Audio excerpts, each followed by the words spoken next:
Hi, second grade. My name is Miss Matos, and I'm one of the second grade teachers. And today I will be reading you a book. It is called The Big Orange Splot, and it's written by Daniel Manis Pinkwater. The Big Orange Splot. Mr. Plumbean lived on a street where all the houses were the same.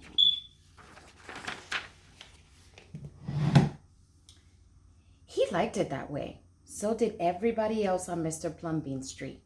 This is a neat street, they would say. Then one day,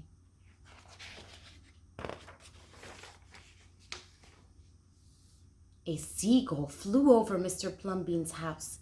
He was carrying a can of bright orange paint. No one knows why.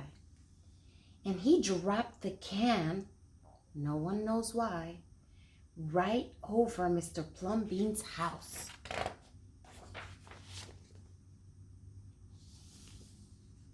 It made a big orange splat on Mr. Plumbean's house.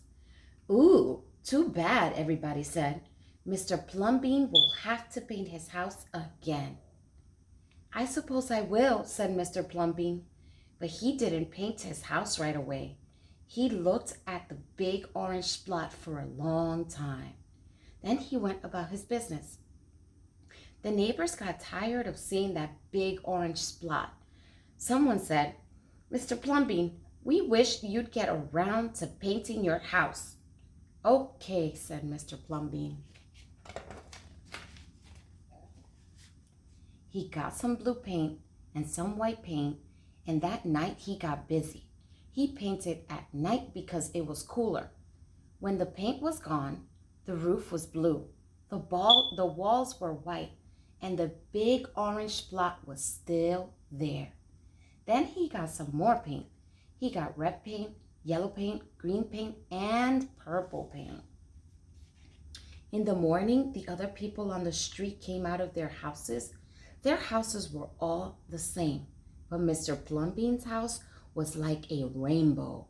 It was like a jungle. It was like an explosion.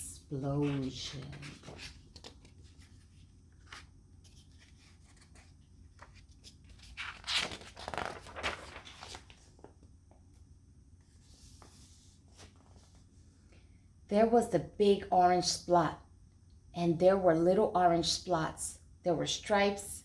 There were pictures of elephants and lions and pretty girls and steam shovels.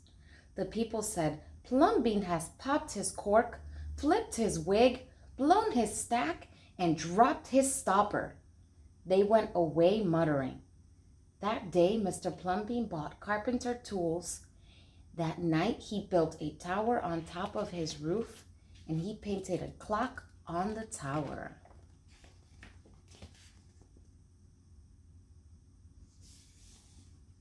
The next day, the people said, Plumbean has gushed his mush, lost his marbles, and slipped his hawser. They decided they would pretend not to notice. That very night, Mr. Plumbean got a truck full of green things. He planted palm trees, baobabs, thorn bushes, onions, and frangipani. In the morning, he bought a hammock and an alligator. When the people came out of their houses, they saw Mr. Plumbean swinging in a hammock between two palm trees. They saw an alligator lying in the grass. Mr. Plumbean was drinking lemonade.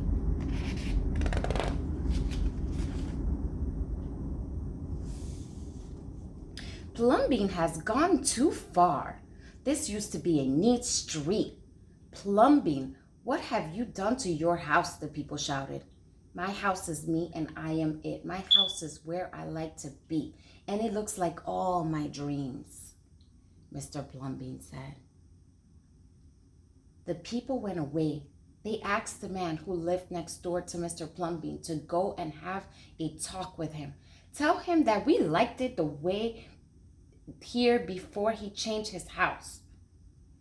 Tell him that his house has to be the same as ours so we can have a neat street.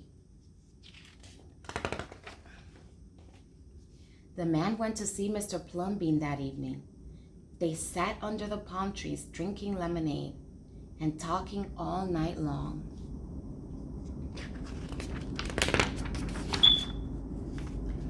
Early the next morning, the man went to get lumber and rope and nails and paint. When the people came out of their houses, they saw a red and yellow ship next door to the house of Mr. Plumbean.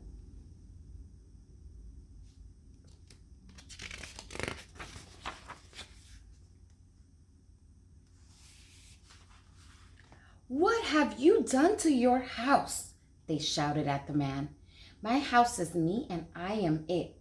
My house is where I like to be and it looks like all my dreams," said the man, who had always loved ships. "He's just like Plumbean," the people said.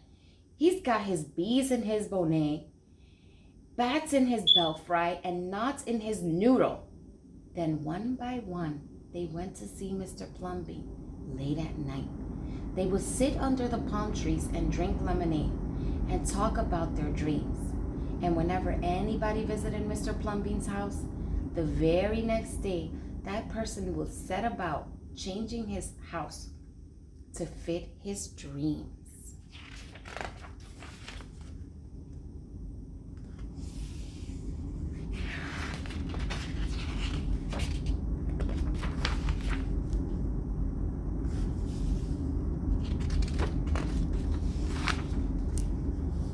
Whenever a stranger came to the street of Mr. Plumbean and his neighbors, the stranger would say, "This is not a neat street."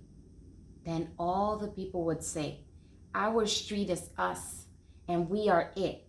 Our street is where we like to be, and it looks like all of our dreams."